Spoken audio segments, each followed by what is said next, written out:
प्रजापति स्वागत करता हूं आपका अपने YouTube चैनल रोशन मॉक क्लास में। दोस्तों आज की इस वीडियो में मैं आपको बताऊंगा क्लास 10th हिंदी के मोस्ट इम्पॉर्टेंट क्वेश्चन। अगर आपने इतना क्वेश्चन तैयार कर लिया तो आपके 40 नंबर पक्के होने वाले हैं। और जरा सी देर का टॉपिक है ये, जरा सी देर में आप इतना सारा कुछ तैयार कर सकते हो। तो इसमें आपको क्या क्या करना है, सबसे पहला तो आपका महत्वपूर्ण गद्यांश और पद्यांश देखेंगे। इसके बाद हम आगे देखेंगे आगे हमने क्या क्या लिया है। बोर्ड पेपर में 100% यही आएगा जो हम इस वीडियो में बताएंगे।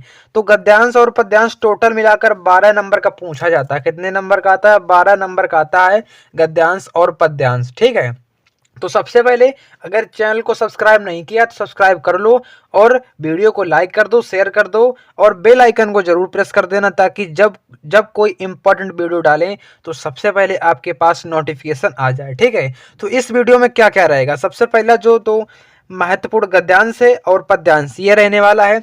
इसके बाद हमारा इस वीडियो में रहेगा महत्वपूर्ण पत्र लेखन। महत्वपूर्ण पत्र लेखन, ठीक है, कितने 4 अंक का, 4 अंक का रहने वाला है। इसके बाद महत्वपूर्ण जीवन परिचय 10 अंक का रहेगा। कितने? 10 नंबर का पूछा जाता है महत्वपूर्ण जीवन परिचय। 5 नंबर का कवि का आता है और 5 नंबर का लेखक का आता है। इसके बाद महत्वपूर्ण निबंध जो कि 7 नंबर का आता है। किस टॉपिक पर निबंध याद करने की आपका बिल्कुल क्लियर हो जाए और ये सारा कुछ लिखना किस प्रकार से कि बोर्ड एग्जाम में आपका पूरा में पूरा नंबर मिले, किस प्रकार से आपको लिखना है वो भी देखेंगे। खंड का अब आपको कौन सा तैयार करना है, नंबर 3 नंबर कब आता है। तो आप लोग इतने टॉपिक तैयार कर लिया तो आपका बोर्ड एग्जाम में 40 नंबर बिल्कुल फ्री का बिल्कुल पक्का हो जाएगा। 100% कहीं नहीं जाने वाला है।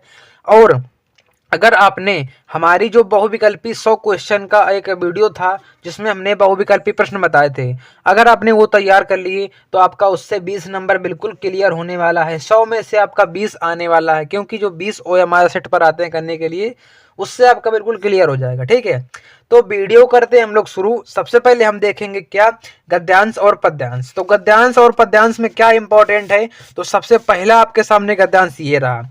सबसे पहले आपको चैप्टर का नाम याद करना है जो कि मित्रता दिया है। इसके लेखक कौन है? आचार्य रामचंद्र शुक्ल। मेन रहता है आपका लेखक, मेन पॉइंट है आपका लेखक और पाठ का नाम। अगर ये आपको याद है तो आप लोग बिल्कुल गद्य लिखने में कोई दिक्कत कोई प्रॉब्लम नहीं होगी। इसमें पहले सबसे पहला दिया है, कुसंग का ज्वर सबसे भयानक होता है। कुसंग का ज्वर सबसे भयानक होता है। यह केवल नीति और सद्वृद्धि का ही नाश नहीं करता बल्कि बुद्धि का भी क्षय करता है। मोस्ट इंपॉर्टेंट गद्यांश है ये बोर्ड एग्जाम के लिए। केवल 6 गद्यांश है इस वीडियो में और 6 ही पद्यांश है। अगर आपने उनको कंप्लीट कर लिए तो आपके 12 नंबर बिल्कुल पक्के हैं। इसके बाद, किसी युवा पुरुष की संगति यदि बुरी होगी तो वह अब उसके पैरों में बंधी चक्की के समान होगी जो उनसे दिन दिन अवनति के गड्ढे में गिराती जाएगी, और यदि अच्छी होगी तो सहारा देने वाली बाहु के समान उससे निरंतर उन्नति की ओर उठाती जाएगी। मोस्ट इंपॉर्टेंट गद्यांश, इसको लिखना किस प्रकार से है, तो बोर्ड एग्जाम में क्वेश्चन कुछ इस प्रकार से देखने को मिलेगा। सबसे पहला क्वेश्चन दिया होगा, प्रस्तुत गद्यांश का संदर्भ लिखिए। अब आपके लिए मोस्ट इंपॉर्टेंट है संदर्भ लिखना किस प्रकार से है। अब संदर्भ आता तो सभी को, लेकिन लिखना किस प्रकार से वो देख लो। इसके बाद रेखांकित अंश की व्याख्या कीजिए। जितने जहां जहां पर आपको ये अंडरलाइन है, रेखा खींची है, उसकी आपको हिंदी व्याख्या कर रही है। इसके बाद कुसंग का क्या प्रभाव होता है, आपको आंसर देना है, आंसर आपको बताना है। तो मोस्ट इंपॉर्टेंट गद्यांश है ये वाला। सबसे पहले हेडिंग करेंगे इस प्रकार से, का नंबर हेडिंग करेंगे क्या, सबसे पहले बोर्ड एग्जाम में प्रश्न संख्या डालेंगे, प्रश्नोत्तर जो आपका प्रश्न हो वो प्रश्नोत्तर संख्या डालेंगे। ठीक है, ऐसे करके इसके बाद जो क्या का नंबर डाल के संदर्भ हेडिंग डालेंगे। इसका लिखेंगे प्रस्तुत गद्यावरण। प्रस्तुत गद्यावरण आचार्य रामचंद्र शुक्ल जो आपके लेखक है। गद्य में देखो क्या होता है, लेखक होता है, और पद्य में होता है कवि। गद्य में होता है लेखक, ये गद्य में होता है लेखक, ये गद्य का है, और पद्य में होता है कवि। तो जो आपका लेखक हो उधर यहाँ लिखेंगे आचार्य रामचंद्र शुक्ल द्वारा लिखित एवं हमारी पाठ्य पुस्तक हिंदी, जो आपका मेन पॉइंट है उसको हम ब्लैक से हाईलाइट करके लिखेंगे बोर्ड एग्जाम में, के गद्य खंड में संकलित मित्रता नामक निबंध से अवतरित है। अभी हम आपको ये भी बताएंगे कि ट्रिक से किस प्रकार से आपको लिखना है, किस प्रकार से अगर आपको याद भी नहीं है तो किस प्रकार से लिखोगे। तो सबसे पहले इस गद्यांश में हम लोग ऐसा वर्ड, ऐसा शब्द ढूंढेंगे जो आपको ये बताता हो कि ये किस चैप्टर से लिया गया है। तो इसको जब हम अच्छे से पढ़ेंगे तो इसमें आपको समझ में आएगा। इसमें जो कुसंग शब्द दिया, कुसंगति और संगति, इससे आपको समझ में आ रहा है कि कोई मित्र, मित्र के साथ रहोगे तभी संगति अच्छी होगी, मित्र के साथ रहोगे तभी संगति बुरी होगी। तो इससे आपको समझ में आ रहा होगा कि ये मित्रता चैप्टर से लिया है, इतना आपने ध्यान कर लिया। अब मित्रता चैप्टर के, मित्रता लेसन के आपके जो आचार्य रामचंद्र शुक्ल हैं, ये आपके लेखक है, इतना ध्यान कर लिया। तो इसी प्रकार से आपको बना के लिख देना है। इसके बाद रेखांकित अंश की व्याख्या इस प्रकार से करनी है। क्या लिखना है ये देख लो। इसमें हेडिंग डालना इस प्रकार से लिखना, आचार्य रामचंद्र शुक्ल जी कहते हैं कि बुरी संगति घातक बुखार के समान हानिकारक होती है। यदि बुरी संगति करोगे तो किसके समान होगी? घातक बुखार के समान होगी। जिस तरह कोई व्यक्ति यदि भयानक ज्वर से ग्रसित हो तो वह ज्वर उसके शरीर और स्वास्थ्य को नष्ट कर देता है तथा कभी कभी प्राण भी ले लेता है, उसी प्रकार बुरी संगति हमारी नैतिकता, सदाचार, मन तथा बुद्धि को नष्ट कर देती है। तो इस प्रकार से आपको यहाँ तक इसकी व्याख्या कर देनी है, बिल्कुल इसी प्रकार से राइटिंग से। और अगर इससे अच्छी राइटिंग बने तो वो भी आपको बना कर लिखनी है, क्योंकि बोर्ड एग्जाम में सबसे ज़्यादा महत्व है वो है राइटिंग का। अगर आपका सुलेख अच्छा है तो एग्जामिनर आपसे प्रभावित हो जाएगा, और अगर आपका थोड़ा बहुत गलत भी लिखा है तो आपका नंबर पूरा में पूरा दे देगा। इसके बाद जो गा नंबर क्या दिया है, प्रश्न था, प्रश्न आपका क्या था गा नंबर, यहाँ पर देखेंगे कुसंग का क्या प्रभाव होता है। तो गा नंबर लिखेंगे, कुसंग का प्रभाव बहुत भयानक होता है। यह मनुष्य की नैतिकता और अच्छे आचरण को नष्ट कर देता है। इसके साथ साथ वह उसकी बुद्धि का भी क्षय कर देता, विनाश कर देता, करता रहता। ठीक है, तो इस प्रकार से यहाँ तक आपको लिखना है। तो मोस्ट इंपॉर्टेंट है, इसको भैया याद कर लो, बोर्ड एग्जाम में आने लायक क्वेश्चन है, आने लायक गद्यांश है। तो ये तो हमारा पहला गद्यांश हुआ। तो इस प्रकार से आप लोग समझ गए होंगे कि गद्यांश सॉल्व कैसे करते हैं, कैसे लिखा जाता है। अब हम इनको सॉल्व नहीं करेंगे क्योंकि वीडियो ज़्यादा लंबा हो जाएगा। केवल और केवल हम इसके गद्यांश देखेंगे और पद्यांश देखेंगे। ठीक है, तो हमारा पहला हो गया। अब देखेंगे दूसरा नंबर गद्यांश कौन सा है। दूसरा नंबर गद्यांश वेरी वेरी इंपॉर्टेंट आपके सामने दिया। क्या दिया? विश्वास पात्र मित्र जीवन की एक औषधि है। सबसे पहले आपको एक इसमें ऐसा शब्द ढूंढना है जिससे आपको पता चले कि ये किस चैप्टर से लिया गया है। अगर चैप्टर से मिलता जुलता शब्द मिले तो आप लोग तुरंत दिमाग लगा लेना कि ये इस चैप्टर से दिया है। ठीक है, हमें अपने मित्रों से यह आशा रखनी चाहिए कि वे उत्तम संकल्पों में हमें दृढ़ करेंगे, दोषों और त्रुटियों में से हमें बचाएंगे, हमें सत्य, पवित्रता और मर्यादा के प्रेम को पुष्ट करेंगे। जब हम कुमार्ग पर पैर रखेंगे तब वे हमें सचेत करेंगे, जब हम हतोत्साहित होंगे तब वे हमें उत्साहित करेंगे। सारांश यह है कि हमें उत्तमापूर्वक जीवन निर्वाह करने में हर तरह सहायता देंगे। कौन? हमारे मित्र। सच्ची मित्रता। अब देखो यहाँ पर एक ऐसा वर्ड मिला, ऐसा शब्द मिला जिससे आपको तुरंत पता चल गया कि ये मित्रता चैप्टर से लिया गया है। तो आप लोग इस प्रकार से छांट सकते हो। मित्रता में उत्तम से उत्तम, वैध सी निपुणता और परख होती है। मित्रता में होती है ना, इस प्रकार से अच्छी से अच्छी माता सा धैर्य और कोमलता होती है। ऐसी मित्रता करने का प्रयत्न प्रत्येक पुरुष को करना चाहिए। ठीक है, तो इसमें आपको मित्रता कई बार आया, मित्र के बारे में बताया गया है, तो आप लोग इससे आइडिया लगा लोगे कि ये एक मित्रता चैप्टर से लिया गया है। तो आपको सबसे पहले आपको 3 प्रश्न इस प्रकार से देखने को मिलेंगे। प्रस्तुत गद्यांश के पाठ और लेखक का नाम लिखिए। अब इसमें क्या लिखना है? गद्यांश का पाठ, तो हेडिंग डालना गद्यांश का पाठ, और जो पाठ है आपका मित्रता वो लिख देंगे। अब फिर हेडिंग डालना लेखक का नाम। लेखक का नाम क्या है? मित्रता के आपके जो लेखक हैं वो आपके कौन है? अभी हमने क्या बताया था, आचार्य रामचंद्र शुक्ल हैं, तो वो आपको लिख देना है। फिर से 3rd number question, 2nd number रेखांकित अंश की व्याख्या। अब जितने में आपकी रेखा खींची है, ये वाली रेखा आपकी जितने में खींची गई है उसकी आपको व्याख्या करनी भाई सब। तो व्याख्या इसकी आप लोग बिल्कुल आसानी से कर लेना। अगर आता भी नहीं है तो बोर्ड एग्जाम में बना बना कर इसको बिल्कुल लिख देना। ठीक है, आप लोग लेकिन लिखना इसी से रिलेटेड, इसके अलावा कोई दूसरा नहीं आपको लिखना है। तीसरा नंबर, व्यक्ति को अपने मित्रों से कैसी उम्मीद रखनी चाहिए। तो मोस्ट इंपॉर्टेंट है ये वाला आपके लिए गद्यांश, तो इसको भी तैयार कर लो, ठीक है। अब इसके बाद सेकंड चैप्टर से अगले चैप्टर से आ जाता है गद्यांश, मोस्ट इंपॉर्टेंट है, जो कि ममता। इससे 100% बोर्ड एग्जाम में क्वेश्चन आता है ममता से। अगर ये नहीं आएगा तो दूसरा आएगा, तो दूसरा हमने बता दिया है संदर्भ, और कैसे करते हैं संदर्भ व्याख्या आप लोग कैसे करोगे हमने आपको बता दिया है। सबसे पहले ऐसा शब्द ढूंढना है, ठीक है। ममता, जो कि इसके लेखक हैं जयशंकर प्रसाद।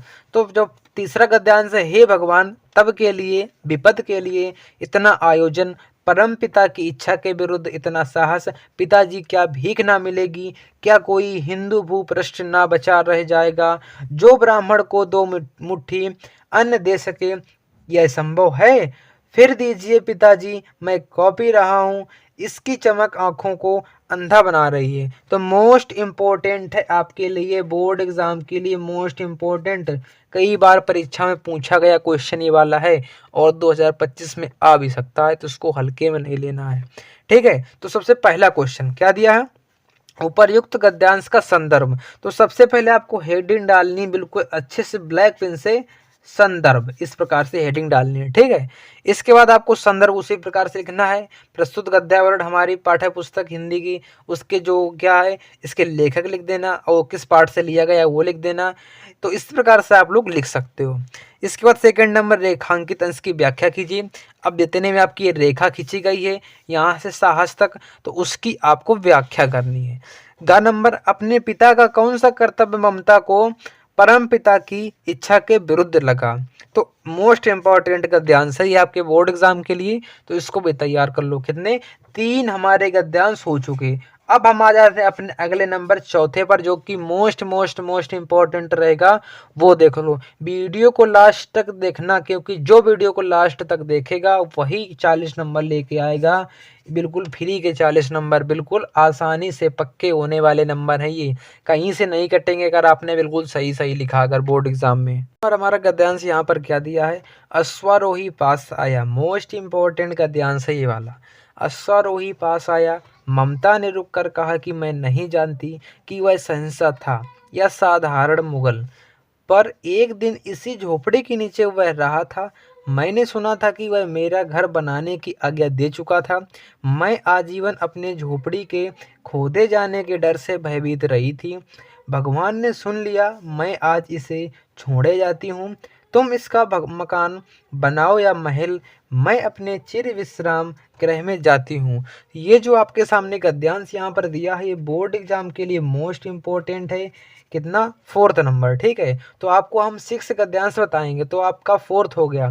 तो सबसे पहला इसका क्वेश्चन किस प्रकार से आएगा, पहला नंबर क्वेश्चन गद्यांश, जो कि हर एक गद्यांश में होगा, इसमें संदर्भ लिखना होगा।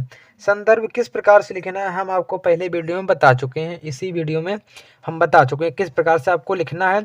इसमें एक शब्द ढूंढना है, तो आपको ढूंढ लेना, बिल्कुल आसानी से मिल जाएगा। इसके बाद ख नंबर में रेखांकित अंश की व्याख्या कीजिए। क्या दिया है, रेखांकित अंश की व्याख्या कीजिए। इसके बाद जो क्या दिया है, जिसमें जो रेखा खींची है जहाँ तक आपको, जिसके नीचे अंडरलाइन है उसकी आपको व्याख्या करनी है, तो आप लोग बिल्कुल आसानी से कर लोगे। अगर आपको समझ में नहीं आता है तो इसी को बना कर इसी को बिल्कुल अच्छी राइटिंग से करके लिख देना बोर्ड एग्जाम में। अगर ये 6 नंबर का है, 6 नंबर का, तो आपका 4 नंबर तो मिल ही जाएगा बोर्ड एग्जाम में, कहीं जाने वाला नहीं है अगर नहीं आता है आपको।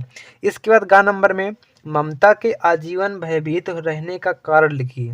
ममता के, अब यहाँ देखो एक रूट वर्ड मिला, एक शब्द मिला ममता, इससे आपको पता चला ना कि किस चैप्टर से लिया गया, ममता। और ममता चैप्टर के जो कौन लेखक हैं वो जयशंकर प्रसाद जी। कौन है, जयशंकर प्रसाद है, ठीक है। तो आपको इस प्रकार से आपको तैयार करना है गद्यांश को। इसके बाद आपका देखो आ गया अगले चैप्टर से, क्या लिखूं। ये चैप्टर आपके लिए मोस्ट इंपॉर्टेंट है बोर्ड एग्जाम की दृष्टि से। इसके जो लेखक हैं पद्मलाल पुन्नालाल बख्शी हैं। कौन है, पद्मलाल पुन्नालाल बख्शी, ठीक है। तो सबसे जो 5 नंबर आपका मोस्ट इंपॉर्टेंट गद्यांश क्या दिया है, जो तरुण संसार के जीवन संग्राम से दूर है, जो तरुण संसार के जीवन संग्राम से दूर है, उन्हें संसार का चित्र बड़ा ही मनमोहक प्रतीत होता है। जो वृद्ध हो गए हैं, जो अपनी बाल्यावस्था और तरुणावस्था से दूर हट आए हैं। उन्हें अपनी अतीत काल की स्मृति बड़ी दुखद लगती है। वे अतीत का ही स्वप्न देखते हैं। तरुणों के लिए जैसे भविष्य उज्जवल होता है, वैसे ही वृद्धों के लिए अतीत उज्जवल होता है। वर्तमान से दोनों को असंतोष होता है। तरुण भविष्य को वर्तमान में लाना चाहते हैं और वृद्ध अतीत को खींचकर वर्तमान में देखना चाहते हैं। जो बूढ़े व्यक्ति हैं वो क्या करना चाहते हैं, अतीत को खींचकर वर्तमान में देखना चाहते हैं। तो इसका क्वेश्चन किस प्रकार से बन सकता है, मोस्ट इम्पॉर्टेंट है ये आपके लिए, most important, very important 2025 board exam के लिए। सबसे पहले आपको तो इसका संदर्भ लिखना है। अब इसमें संदर्भ में क्या लिखोगे, इसके लेखक का क्या नाम है, सबसे पहला चैप्टर का नाम याद होना चाहिए, क्या लिखूं, और इसके लेखक पद्मलाल पूर्णलाल बख्शी। ठीक है, तो इस प्रकार से आपको लिखना है यहाँ पर। ठीक, इसके दूसरा नंबर प्रश्न है रेखांकित अंश की व्याख्या आपको करनी है। तीसरा नंबर में संसार का चित्र किसे बड़ा मनमोहक प्रतीत होता है। संसार का जो चित्र है वो किसको बड़ा मनमोहक प्रतीत होता है। तो इतना क्वेश्चन आपको तैयार कर लेना। कितने, 5 आपके हो गए। एंड 6 नंबर आपका जो गद्यांश है वो आपका मोस्ट इम्पोर्टेंट है, वो भी देख लो। इसके बाद हम आ जाते हैं अपने पद्यांश पर, फिर हम देखेंगे पद्यांश में आपका क्या क्या इम्पोर्टेंट रहेगा वो देख लेंगे हम। 6 नंबर में क्या दिया, हिंदी में प्रगतिशील साहित्य का निर्माण हो रहा है। उसके निर्माता यह समझ रहे हैं कि उनके साहित्य में भविष्य का गौरव, उनके साहित्य में भविष्य का गौरव निहित है, पर कुछ ही समय के बाद उनका यह साहित्य भी अतीत का स्मारक हो जाएगा। और आज तो तरुण है, वही वृद्ध होकर अतीत के गौरव का स्वप्न देखेंगे। उनके स्थान में तरुणों का फिर दूसरा दल आ जाएगा जो भविष्य का स्वप्न देखेगा। दोनों के ही स्वप्न सुखद होंगे क्योंकि दूर के ढोल सुहावने होते हैं। ये मोस्ट इम्पोर्टेंट आपके लिए गद्यांश है। ठीक है, 6 नंबर जो है वो मोस्ट इम्पोर्टेंट है तो आपके सारे इम्पोर्टेंट है, तो सभी को आपको अच्छे से तैयार करके जाना है। इन्हीं 6 में से आपको बोर्ड एग्जाम में एक देखने को मिलेगा, उसको आपको हल करना पड़ेगा। सबसे पहला प्रश्न गद्यांश कर, इसमें क्या करना, संदर्भ करना है, तो आप लोग कर लोगे। इसके बाद ख नंबर में रेखांकित अंश की व्याख्या आपको करनी, कर लोगे बिल्कुल अच्छे तरीके से, अपना बुक से देख लेना। इसके बाद प्रगतिशील साहित्य निर्माता क्या समझकर साहित्य निर्माण कर रहे हैं, तो क्वेश्चन आपको तैयार कर लेना, इसी से आपको छांटना है। ठीक है, बोर्ड एग्जाम में इसी से आपको छांट कर उसमें लिखना होता है। तो वेरी इंपॉर्टेंट है आपके लिए, वेरी इंपॉर्टेंट क्वेश्चन है। तो ये आपके गद्यांश के हो गए। अब आ जाते हैं अपने पद्यांश पर, जो महत्वपूर्ण पद्यांश है वो देख लो। इसके बाद हम अपने अगले टॉपिक पर आ जाएंगे। अपना पूरा 40 नंबर क्लियर करना इस वीडियो से, और वीडियो को लाइक करते जाओ, फटाफट वीडियो को शेयर भी कर दो। अगर चैनल को सब्सक्राइब नहीं किया तो सब्सक्राइब जरूर कर लो, क्योंकि ऐसी ही इम्पोर्टेंट वीडियो हमारे यूट्यूब चैनल पर आती रहती हैं। सबसे पहला जो लेसन आपका दिया है पद, इस चैप्टर से 100% निश्चित है कि बोर्ड एग्जाम में आएगा। इसके जो कवि हैं वो सूरदास हैं। कौन है, तो सबसे पहला जो कि पद्यांश है मोस्ट इम्पोर्टेंट है, कर लो इसको। चरण कमल बंदौ हरिराई, जाकी कृपा पंगु गिरि लंघे, अंधे को सब कुछ दर्शाई, बहिरो सुनय गूंग फिर बोले, रंग चले सिर छत्र धराई, सूरदास स्वामी करुणा में बार बार बंदौ तिह पाई। कर लो भैया, मोस्ट इम्पोर्टेंट है ये वाला, बोर्ड एग्जाम के लिए मोस्ट इम्पोर्टेंट है, क्योंकि सूरदास हैं भैया जी। और सूरदास जो कि बोर्ड एग्जाम में हर साल आते हैं, चाहे वो फिर जीवन परिचय ले लो या फिर इसका पद्यांश ले लो, यही तो दिखाई देते हैं बोर्ड एग्जाम में। सूरदास हो गए, तुलसीदास हो गए, बिहारी हो गए, यही दिखाई देते हैं बोर्ड एग्जाम में। इसके बाद जो खान नंबर प्रश्न किस प्रकार से आएगा, ऐसे लिखना है। संदर्भ, संदर्भ इसका भी लिखना होगा, और हिंदी में अनुवाद। अब भैया देखो, इसको आपको हिंदी में अनुवाद करना है। सबसे पहले तो इसका संदर्भ लिखेंगे, वो किस प्रकार से लिखेंगे, एक पद्यांश को हम सॉल्व करेंगे। उसके बाद आप लोग अपने मन से इसको सॉल्व करना, अपने मन से इसको सॉल्व कर लेना। ठीक है, खा नंबर में सूरदास स्वामी में कौन सा अलंकार है, भैया साहब, भाई साहब, अलंकार जो है ना ये मोस्ट इंपॉर्टेंट है बोर्ड एग्जाम के लिए, तो इसको तैयार करते जाओ। इसके बाद ग नंबर में चरण शब्दों के तत्सम रूप बताओ। किसका जो चरण है यहाँ पर उसका आपको तत्सम रूप बताना। तो अभी हम लोग देखेंगे, आपको एक पद्यांश सॉल्व करके ही बताऊंगा, तो वो देख लो। सबसे पहले आपको हेडिंग करनी है संदर्भ। अब संदर्भ में किस प्रकार से लिखना है, लिखना यह पद। अब यहाँ पर ये पद है ना, तो यहाँ पर पद डालना श्री सूरदास द्वारा रचित है। अब जो इसके रचयिता हो भाई साहब वो लिख देना, सूरदास जी हैं वो लिखेंगे। द्वारा रचित है, सूर सागर किससे लिया गया है, सूर सागर नामक ग्रंथ से हमारी पाठ्य पुस्तक हिंदी के काव्य खंड में संकलित पद। अब यहाँ पर आपको लेसन का नाम डालना है। अगर यहाँ पर लेसन आपका दूसरा होता, चैप्टर दूसरा होता, तो यहाँ पर हम लोग दूसरा चैप्टर फिल कर रहे होते और जो इस चैप्टर के कवि हैं वो यहाँ पर कर देते। पद शीर्षक से लिया गया है, तो इस प्रकार से आपको कंप्लीट कर देना। ये संदर्भ हो गया। तो अगर आपने संदर्भ लिख दिया तो आप फटाफट एग्जाम ऐसे 2 नंबर रखेगा और चेक कर देगा, आपको 2 नंबर मिल जाएगा। केवल आपका संदर्भ का 2 नंबर मिल जाएगा। अब इसको क्या करना है, हिंदी में अनुवाद भी करना है। वो किस प्रकार करेंगे, संदर्भ लिखा लेकिन हिंदी में अनुवाद करना, तब आपका 2 नंबर क्लियर होगा। ठीक है, तो अनुवाद भी कर दो तुरंत फटाफट। इसके बाद 2 क्वेश्चन और बचेंगे, उनका आंसर फटाफट दे दो। क्या लिखा है हमारे यहाँ पर, सेकेंड नंबर क्वेश्चन हमारा, ऊधव मन बहे 10-20 मोस्ट इम्पोर्टेंट बोर्ड एग्जाम 2025 के लिए क्या दिया है, पढ़ेंगे और इसको सॉल्व करेंगे। और स्क्रीनशॉट फटाफट ले लेना इसकी और इसको सॉल्व कर लेना, क्योंकि बोर्ड एग्जाम में आपके इन्हीं 6 में से आपके आने वाले हैं, 6 नंबर क्लियर होने वाला है। ऊधव मन न बहे 10-20, एक हतौ 100 गयो श्याम संग कौ और राधे ईस, इंद्री शिथिल बही के सौ बुनि ज्यों देहि बिनो शीस, आशा लागी रहे तितन श्वासा जीवहि कोटि बरीस, तुम सौ सखा श्याम सुंदर के सकल जोग के ईस, सूर हमारे नंद नंदन बिनु और नहीं जगदीश। कर लो इसको, कर लो अभी से तुरंत कर लो। 2025 में 24 फरवरी में 100% देखने को मिलेगा ये वाला। इसमें सबसे पहले संदर्भ इसका करना है, फिर इसकी व्याख्या करनी है। एक क्वेश्चन लास्ट में और एक देखने को मिलता है, उद्धव जी मथुरा से गोकुल क्यों आए हैं।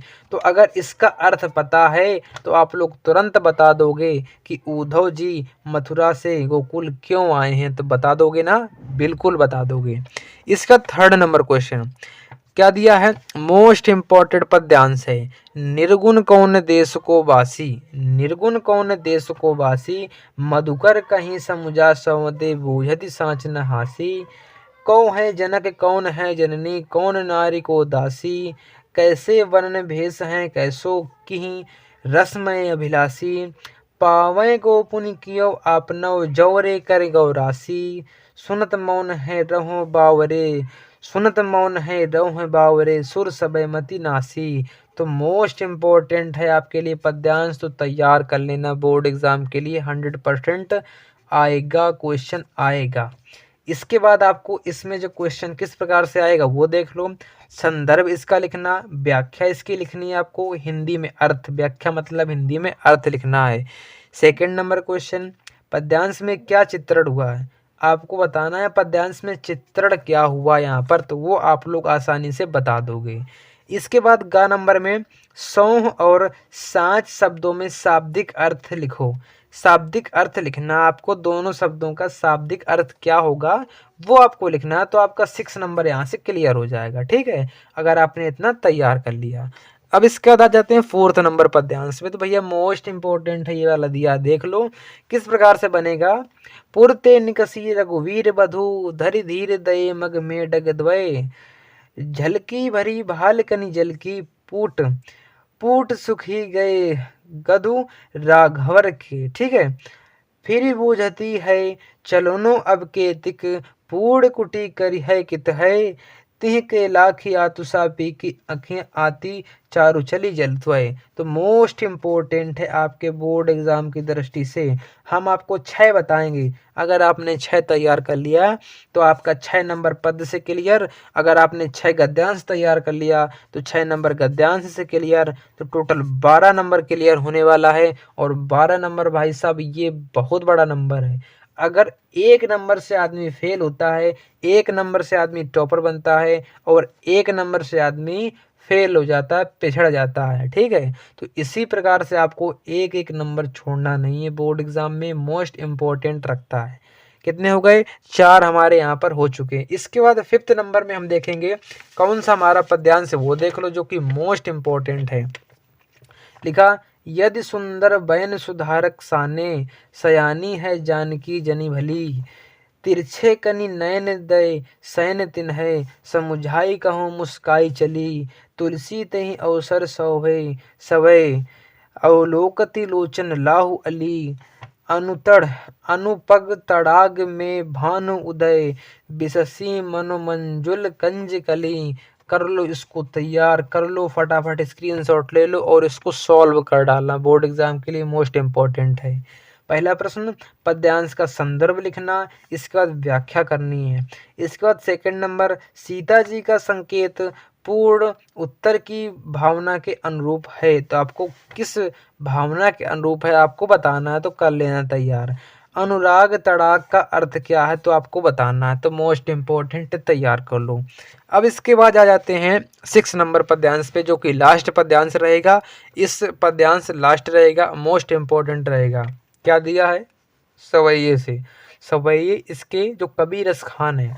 तो किस प्रकार से है, स्क्रीनशॉट ले लो, सबसे पहले स्क्रीनशॉट ले लो और इसको सॉल्व कर लेना, ठीक है। स्क्रीनशॉट ले लो और इसको सॉल्व जरूर कर लेना, इतनी सी छोटी सी विनती है, इसको सॉल्व कर लेना, संदर्भ कर लेना इसका, और इसका हिंदी में अनुवाद कर लेना। अपने जो आपकी क्वेश्चन बैंक आपके पास होगी जरूर, क्वेश्चन बैंक नहीं है तो ये आपके पास हिंदी की बुक होगी, उसमें सारे आपके क्वेश्चन ये आपके दिए गए होंगे, तो उससे आपको सॉल्व कर लेना, ठीक है। तो इतना आपको गद्य और पद्य में तैयार कर लेना। अब इसके बाद हम आ जाते हैं अपने पत्र लेखन पे। आपका पत्र जो कौन सा इम्पोर्टेंट है वो देख लो। तो सबसे पहले आपके सामने पत्र हम आपको बता रहे हैं, ये 3 पत्र आप लोग तैयार कर लेना। कौन कौन से, देखो यहाँ पर 24 फरवरी को 100% ये आएंगे बोर्ड एग्जाम में। ये वीडियो हम पहले बना भी चुके हैं, अगर नहीं देखा है तो अभी देख लो, अभी क्लियर हो जाएगा। सबसे पहला पत्र आपको बिजली समस्या के निवारण हेतु अपने जिले के बिजली विभाग को एक शिकायती पत्र लिखना है, ये तैयार कर लेना। या फिर सेकंड नंबर आपको तीनों तैयार करने हैं। अपने क्षेत्र में फैली गंदगी के कारण उत्पन्न डेंगू व मलेरिया जैसे भयंकर बीमारियों की जानकारी किसी दैनिक पत्र के संपादक को देते हुए पत्र लिखना है। और थर्ड नंबर में शुल्क मुक्ति हेतु अपने विद्यालय के प्रधानाचार्य को एक प्रार्थना पत्र लिखिए। तो 3 आपके ये लेटर हैं, पत्र हैं, जो कि बोर्ड एग्जाम की दृष्टि से मोस्ट इम्पोर्टेंट हैं। तो इसको किस प्रकार से लिखेंगे वो भी देख लो, क्योंकि बोर्ड एग्जाम में जिस प्रकार से याद तो होता है, लेकिन लिखना बहुत बड़ी चीज़ है। अगर लिखना आता है तो सब कुछ कर लोगे। तो सबसे पहले आपको हेडिंग डालनी, प्रश्न उत्तर संख्या 3। हम यहाँ पर 3 नंबर लिख रहे हैं, तो अगर जो प्रश्न पत्र में दिया हो, जो पेपर में आपका दिया हो, वही आपको प्रश्न नंबर डालना है। तो यहाँ हमने 3 नंबर पे है, तो हमने यहाँ पर डाल दिया प्रश्न उत्तर संख्या 3। आपको इसी तरीके से अंडरलाइन कर देनी। इस प्रकार से आपको साइड से एक लाइन खींचनी है, यहाँ पर लिखना सेवा में श्रीमान प्रधानाचार्य। यहाँ पर स्कूल का नाम अपने लिखना है, यहाँ पर अकबरपुर कानपुर देहात। इसके बाद विषय डालना, जिस विषय पर लिख रहे हो। शुल्क मुक्ति हेतु प्रार्थना पत्र, इसको ब्लैक से करेंगे, हम लोग ब्लैक से करेंगे। इसके बाद लिखेंगे, मान्यवर महोदय, सविनय निवेदन है कि मैं आपके विद्यालय का कक्षा 10 का विद्यार्थी हूँ। मेरे पिताजी अन्य अपने छोटे से व्यवसाय द्वारा बड़ी कठिनाई से परिवार का पालन पोषण करते हैं। घर में प्रायः आवश्यक वस्तुओं का अभाव रहता, कमी रहती है। मेरे 3 भाई बहन विभिन्न स्कूलों में पढ़ रहे हैं। उनकी पढ़ाई लिखाई का खर्चा पिताजी के सिर पर सदा बना रहता। तो इस प्रकार से आपको लिखना है। इसके आगे आपको क्या करना है वो देखो।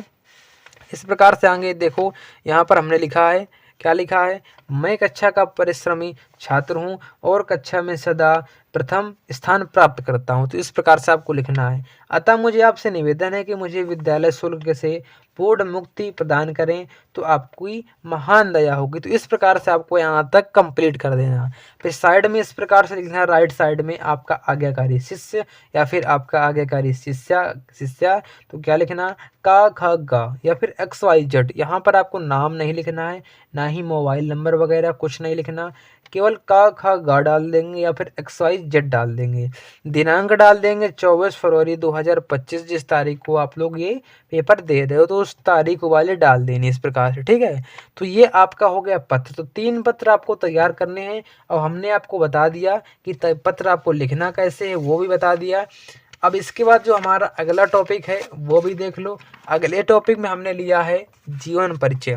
अब जीवन परिचय को किस प्रकार से लिखना है, सबसे पहले तो देख लो जो मोस्ट इम्पोर्टेंट जीवन परिचय है वो देख लो कौन कौन से हैं। देखो यहाँ पर आपको हम बता दें, ये आपको कितने, एक तो आचार्य रामचंद्र शुक्ल तैयार कर लेना, दूसरा जयशंकर प्रसाद तैयार कर लेना, और तीसरा आपको इसमें तैयार करना है कौन सा, इसमें तैयार कर लो डॉक्टर राजेंद्र प्रसाद, ठीक है।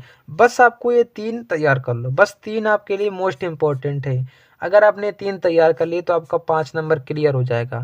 और किस प्रकार से लिखना वो भी अभी देखेंगे, आपको किस प्रकार से लिखना बोर्ड एग्जाम में वो भी देख लेना। और इसका देख लेते हैं जो कि पद आपके, जो कि पद से आपके जो कवि का जीवन परिचय वो कौन सा तैयार करना है, वो जो कि सूरदास को तैयार कर लो, तुलसीदास तैयार कर लो, या फिर आप लोग महादेवी कर लो या फिर बिहारी लाल कर लो, दोनों में से एक कर सकते हो, या फिर महादेवी कर लो या फिर बिहारी लाल कर लो, लेकिन सूर एंड तुलसी दोनों को तैयार कर लेना, क्योंकि इनके बिना जो बोर्ड एग्जाम वो सूना रहता है। तो ये हर साल बोर्ड एग्जाम में आते रहते हैं सूरदास और तुलसीदास, तो इनको तैयार कर लेना बिल्कुल अच्छे तरीके से। ये आपको 5 नंबर दिला कर जाएंगे, 5 नंबर ये दिला कर जाएगा और 5 नंबर आपका जो ये गद्य का दिला कर जाएगा। तो टोटल यहाँ से 10 नंबर क्लियर होने वाला है। और किस प्रकार से लिखेंगे वो अभी हम देखते हैं कि जीवन परिचय हमको किस प्रकार से बोर्ड एग्जाम लिखना है, कि अगर 5 का है तो आपको एग्जामिनर बिना काट पीट किए आपको 5 में 5 नंबर तुरंत आसानी से इस प्रकार से दे दे।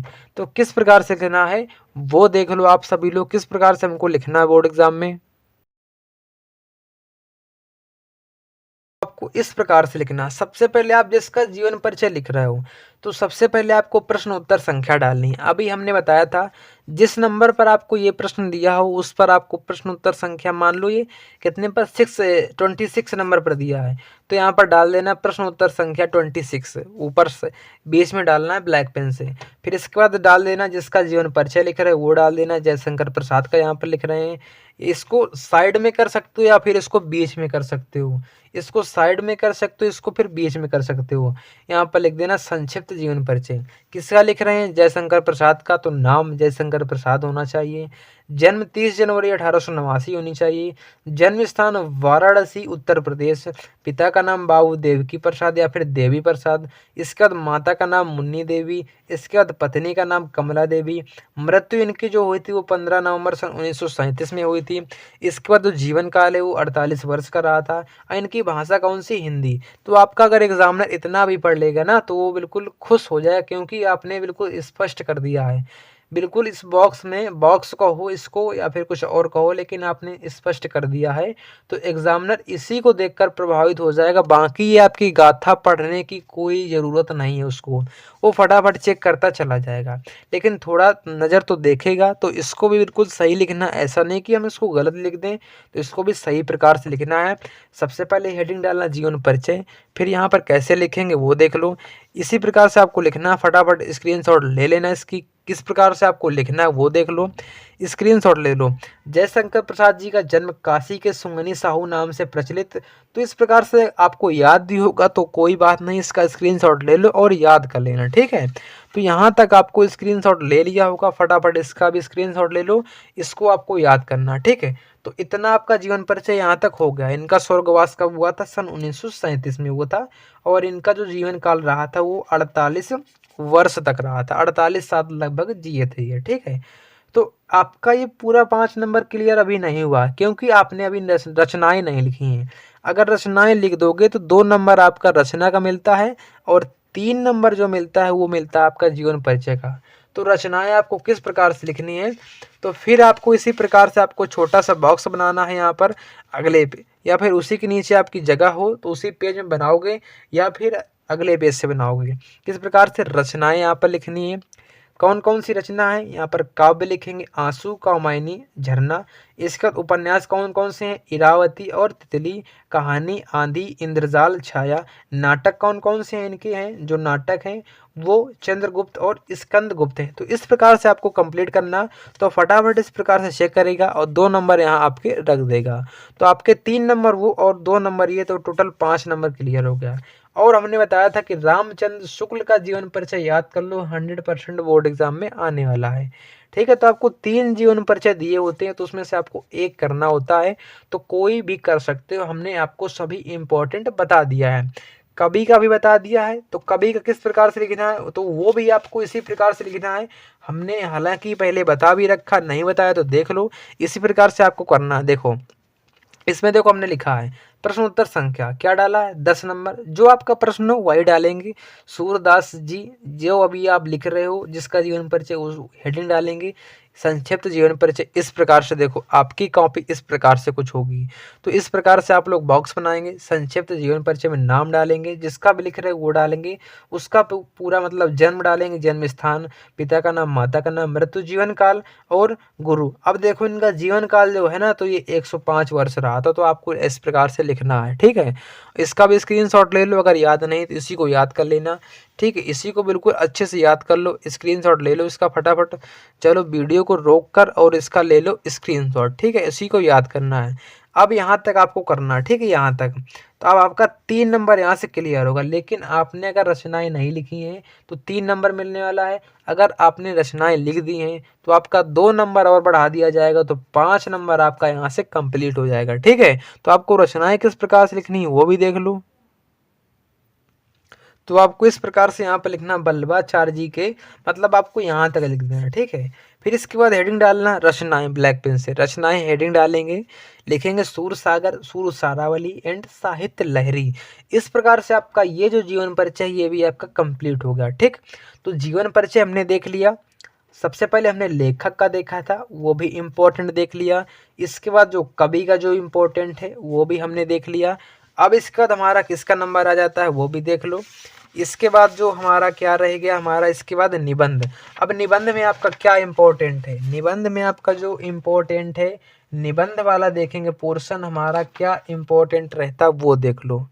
ये आपके मोस्ट इम्पोर्टेंट निबंध है। कौन से? 5 आपको निबंध याद करने हैं। ठीक है, किस प्रकार से? पर्यावरण प्रदूषण समस्या और समाधान मोस्ट इम्पोर्टेंट है। वृक्षारोपण का महत्व आपके सामने लिखा मोस्ट इम्पोर्टेंट है, हमने सब ये पहले बता रखा है। इसके बाद जो विज्ञान वरदान या अभिशाप जो मोस्ट इम्पोर्टेंट है, बेटी बचाओ बेटी पढ़ाओ आपके लिए मोस्ट इम्पोर्टेंट है। और जो दिया है अगला आतंकवाद समस्या और समाधान, तो मोस्ट इम्पोर्टेंट है, तो इनको सभी को तैयार कर लो। ठीक है, बोर्ड एग्जाम में आने वाले निबंध ये वाले। किस प्रकार से लिखना है निबंध वो भी देख लो, हालांकि हमने बता भी दिया है, नहीं देखा है तो अभी देख लो, अभी आपका क्लियर हो जाएगा किस प्रकार से हम लोग इसको निबंध को लिखेंगे। सबसे पहले आपको निबंध में होना चाहिए, इस प्रकार से लिखेंगे, देख लो यहाँ पर जो लिख रहे हैं हम, तो प्रदूषण की समस्या तथा समाधान, इसका हम लोग निबंध लिख रहे हैं। तो 24 फरवरी को 100% ये वाला आएगा, तो यही वाला छाप देना बिल्कुल अच्छी तरीके से। तो किस प्रकार से यहाँ पर हेडिंग होनी चाहिए रूपरेखा। निबंध चाहे कोई भी हो, लेकिन आपको उसमें हेडिंग करनी है रूपरेखा। उसमें आपका प्रस्तावना होना चाहिए, प्रदूषण का अर्थ होना चाहिए, प्रदूषण के प्रकार, इसके बाद समस्या का समाधान और उपसंहार आपका होना चाहिए। ठीक है, तो 2 हेडिंग, एक तो प्रस्तावना एक तो उपसंहार, किसी भी हर कोई निबंध में होनी ही चाहिए। अगर ये नहीं है तो आपका निबंध अधूरा माना जाएगा। ठीक है, तो इस प्रकार से आप लोग प्रस्तावना लिखोगे, इसका स्क्रीनशॉट ले लो और जितनी भी अच्छी राइटिंग बना सको बोर्ड एग्जाम में उतनी अच्छी राइटिंग आपको बना देनी है। ठीक है, इस प्रकार से आप लोग यहाँ से यहाँ तक प्रस्तावना लिखोगे। इस प्रकार से यहाँ पे प्रदूषण का अर्थ आ गया हमारा, तो फटाफट इसका स्क्रीनशॉट ले लो, इसको याद कर लेना। प्रदूषण का अर्थ क्या है, प्रदूषण का अर्थ, तो इसी प्रकार से आपको लिख देना है बोर्ड एग्जाम में, इसी प्रकार से आपको लिखना है। ठीक है, अगली हेडिंग हमारी वायु प्रदूषण है, जो कि वायु प्रदूषण आपको लिखना है इस प्रकार से, यहाँ तक आपको ये लिख देना। इस प्रकार जो आपका आ गया जल प्रदूषण, ये आपके प्रदूषण के प्रकार है, किस प्रकार कितने प्रकार का होता है, तो ये लिख देना। ठीक है, इसके बाद आपका जो गा नंबर आ गया ध्वनि प्रदूषण हो गया, यहाँ तक आपको लिखना है। इसके बाद घ नंबर रासायनिक प्रदूषण, तो इस प्रकार से आपको 2 लाइन ये भी लिख देना है। तो मोस्ट इम्पोर्टेंट है राइटिंग। अगर आपकी राइटिंग बढ़िया है, अच्छी है, तो आपको तो एक्स्ट्रा नंबर मिलने वाले हैं, क्योंकि राइटिंग बहुत मायने रखती है, हम बता भी चुके हैं। इसके बाद समस्या का समाधान किस प्रकार से होगा, तो ये थोड़ा इम्पोर्टेंट है, इसको ज़रूर लिखना है। तो यहाँ तक लिखेंगे और थोड़ा एक लाइन और फटाफट इसका स्क्रीनशॉट ले लो। फिर इसके बाद हम आगे देखते हैं, आगे आपको क्या करना है, ठीक है। देख लो, और यहाँ पर हमने लिया है, क्या लिया है, ये थोड़ा ये लिखा थे ना, इसका भी स्क्रीनशॉट ले लो। उपसंहार, अब आगे हमारा उपसंहार, ये तो होना ही चाहिए। तो उपसंहार आपको यहाँ तक कर देना, ठीक है। तो इसका स्क्रीनशॉट ले लिया, ठीक। तो इतना आपको कंप्लीट कर लेना हिंदी में। लेकिन आपका एक टॉपिक और रह गया है। उसके पहले अगर किसी ने वीडियो लाइक नहीं किया तो वीडियो को लाइक फटाफट कर दो, क्योंकि अब तो वीडियो से बाहर जाने वाले हो, अब तो लाइक करोगे नहीं, और इस चैनल को सब्सक्राइब कर दो। फिर इसके बाद अगला टॉपिक हम बता देते हैं। अगला टॉपिक हमारा क्या है वो देख लो, क्या दिया है, खंड काव्य। अब खंड काव्य आपका 3 नंबर का आता है, लेकिन बिल्कुल फ्री का आता है। किस प्रकार से, ये तो 100% तय है। जो आपके ज़िले में पूछा जाता है, जो भी आपके ज़िले में पूछा जाए, ज़िले के हिसाब से आता है। तो आप सभी को अपने अपने ज़िले का खंड काव्य याद करना है। नहीं पता है तो इसी वीडियो को नीचे कमेंट कर दो, तो हम आपको सभी का खंड काव्य बता देंगे। अगर यहाँ से भी नहीं पता चले, अगर हमारा आंसर यहाँ से ना आ सके किसी कारणवश, तो आपको अपने हिंदी टीचर से, जो आपको हिंदी पढ़ाते हैं स्कूल में, उनसे आपको संपर्क कर लेना है। उनसे पूछ लेना है कि सर हमें अपने ज़िले का खंड काव्य बता दीजिए, जो हमारे बोर्ड एग्ज़ाम में पूछा जाता है, तो वो आपको बता देंगे, ठीक है। तो आपको इतना तैयार करना है, तो आपका 40 नंबर बिल्कुल 100% पक्का होने वाला बोर्ड एग्ज़ाम में, कहीं नहीं गया दूर। तो अगर इतना तैयार करना केवल, और हमने 40 मिनट की क्लास है केवल, उसमें हमने 100 MCQ बताए हैं। अगर वो कर लिया ना, अगर वो कर लिया, तो आपके 20 नंबर वहाँ से पक्के हो गए, और 40 नंबर ये पक्के हो गए, तो कितने, 60 नंबर। तो 70 में अगर 60 नंबर आते हैं, तो कहाँ के कम हैं, ये कहाँ के कम हैं। तो वीडियो को ज़रूर देखना। वीडियो पसंद आया तो वीडियो को लाइक कर देना, प्यारा सा कमेंट ज़रूर करना, क्योंकि इस वीडियो को बनाने में बहुत मेहनत लगी है। मिलते हैं ऐसी अगली वीडियो में, तब तक के लिए धन्यवाद।